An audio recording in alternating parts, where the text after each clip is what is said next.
E é importante também lembrar o que estava acontecendo no cenário mundial nesse momento. Era tempos de Guerra Fria. E nesses tempos de Guerra Fria, que começou pós o fim da Segunda Guerra Mundial, existia uma bipolarização do mundo. Essa bipolarização ideológica estava entre os Estados Unidos e a União Soviética. E os Estados Unidos, que era defensor do capitalismo, e a União Soviética, defensora do socialismo. Então havia um medo, né? Havia o perigo do comunismo. Isso vai ser importante, os Estados Unidos vai começar a interferir nos países da América Latina para impedir o crescimento das ideias consideradas comunistas.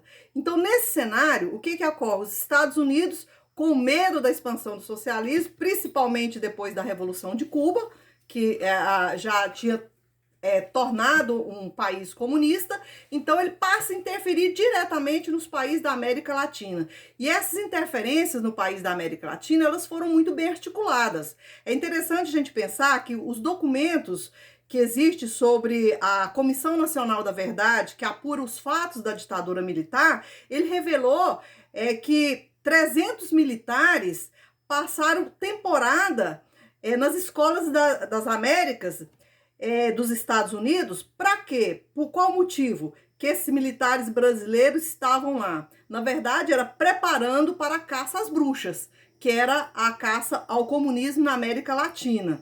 Então, houve essas questões que agravaram ainda mais as ideologias no país, que isso estimulava cada vez mais a caça às bruxas, né, o comunismo. Então, começa a relacionar a reforma agrária, todas as propostas de reforma de base do Jango, como as propostas de um avanço do comunismo no Brasil.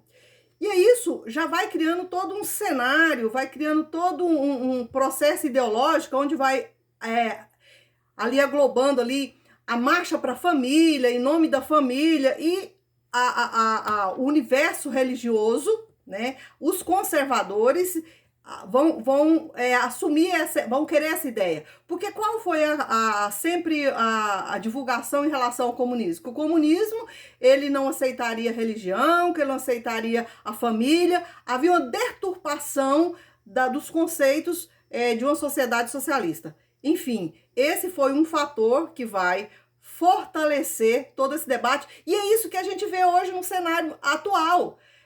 Em nome da família. Nós temos um presidente que foi eleito defensor da família. Que família?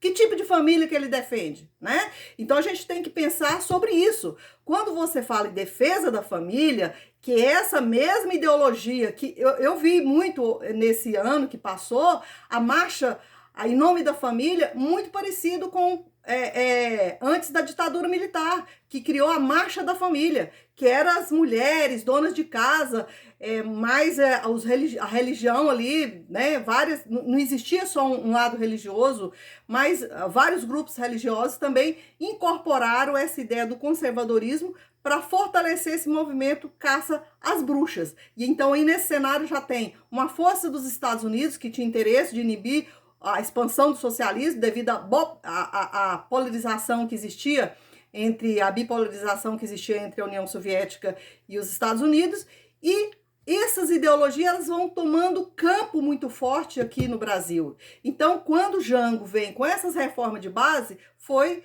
a gota d'água para esses grupos dizer, olha, o comunismo está chegando no Brasil, então nós temos que inibir. Quem é o grupo mais forte que pode inibir de fato e assumir o país nesse momento?